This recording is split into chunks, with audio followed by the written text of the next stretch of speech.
Charlie looked at the empty sucker stick, reached into his mouth, took out the candy, and held them together in his hand.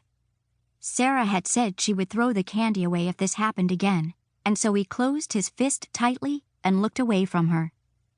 Slowly he began to shuffle his feet back and forth on the step. He had done this so many times over the years that 2 grooves had been worn into the boards.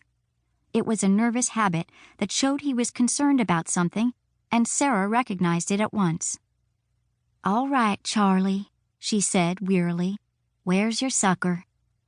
He began to shake his head slowly from side to side.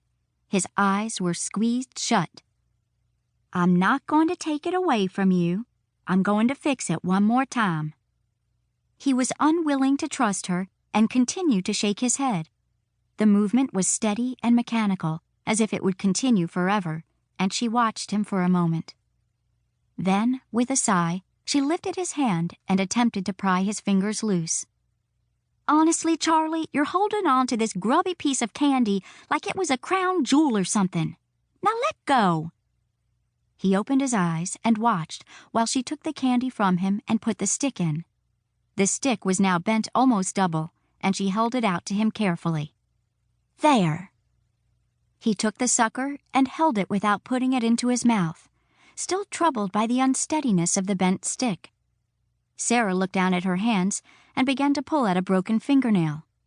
There was something similar about them in that moment, the same oval face, round brown eyes, brown hair hanging over the forehead, freckles on the nose.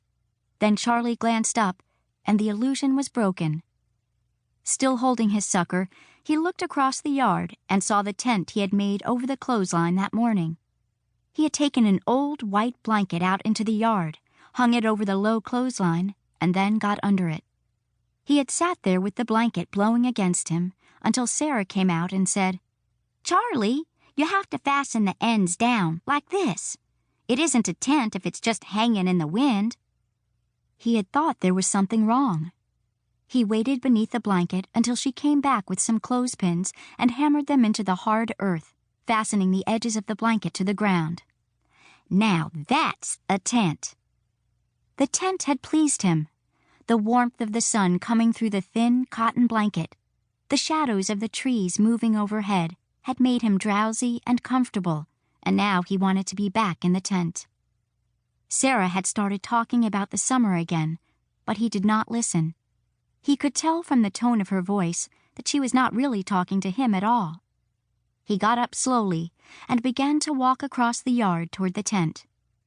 Sara watched him as he walked, a small figure for his 10 years, wearing faded blue jeans and a striped knit shirt that was stretched out of shape. He was holding the sucker in front of him, as if it were a candle that might go out at any moment. Sara said, "Don't drop that candy in the grass now, or it's really gonna be lost." She watched while he bent, crawled into the tent, and sat down. The sun was behind the tent now, and she could see his silhouette. Carefully, he put the sucker back into his mouth. Then Sara lay back on the hard boards of the porch and looked up at the ceiling.